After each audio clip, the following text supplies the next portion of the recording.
Hello everyone, आज ये vacancy है NIACL असिस्टेंट ग्रुप सी की, जिसमें कि टोटल नंबर ऑफ पोस्ट है 300। ठीक है, टोटल 300 पोस्ट है यहाँ पे, जो बहुत अच्छी है। और यहाँ पे अगर आप एज लिमिट की बात करें तो 18 साल से 30 साल के बीच अगर आप आते हो तो आप इसके लिए एलिजिबल हो जाते हैं। ठीक है, और एज़ पर द रूल हमें पता है कि SC ST वालों को 5 साल की छूट मिलती है, वहीं पे अगर OBC वाले हैं तो उनको 3 साल की छूट मिलती है।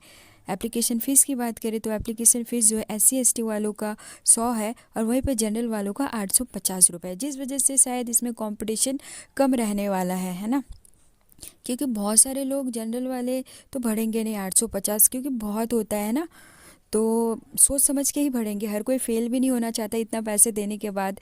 तो चलिए फिर आगे जानते हैं कि इसके लिए क्वालिफ़िकेशन क्या है। तो अगर आपने ग्रेजुएशन कर रखा है किसी भी यूनिवर्सिटी से और किसी भी स्ट्रीम से, चाहे वो BA हो, BCom हो या फिर BSc हो, कोई भी स्ट्रीम से आपने कर रखा है ग्रेजुएशन, तो आप इसके लिए एलिजिबल हो जाते हो।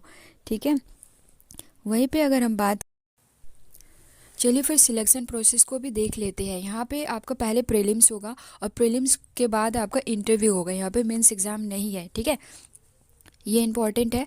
इसके बाद इम्पॉर्टेंट ये है कि आप जब इंटरव्यू दोगे, जिस भी रीजन से आपने फॉर्म को भरा होगा उस रीजन का आपको रीजनल लैंग्वेज आना ज़रूरी है। इसके ऊपर वो आपका इंटरव्यू लेंगे कुछ। ठीक है, फॉर एग्ज़ाम्पल आपने अगर फॉर्म को बंगाल रीजन से भरा है, बंगाल रीजन के लिए भरा है, तो आपको बंगाली लैंग्वेज आनी ज़रूरी है। वहीं बिहार रीजन से अगर भरा है, बिहार रीजन के लिए भरा है, तो फिर आपको बिहारी लैंग्वेज आनी ज़रूरी है। वहीं पे अगर आपने पुणे महाराष्ट्र से महाराष्ट्र रीजन के लिए फॉर्म भरा है, तो आपको महाराष्ट्रन लैंग्वेज आनी ज़रूरी है। ठीक है, ये तो था जो भी अपडेट्स है। अब अगर आपको तब भी कोई दिक्कत आ रही है समझने में या फिर कुछ और जानना हो, तो you can comment me, definitely मेरा रिप्लाई आएगा और आता है। तो चलिए फिर मिलते हैं मेरे नेक्स्ट वीडियो में। और अगर मेरी वीडियो अपडेट्स आपको अच्छी लगी तो प्लीज़ सब्सक्राइब माय चैनल और बेल आइकन को प्रेस कर लेना, ताकि जब भी कोई अपडेट्स नहीं आती है तो वो आप तक पहुंच जाए।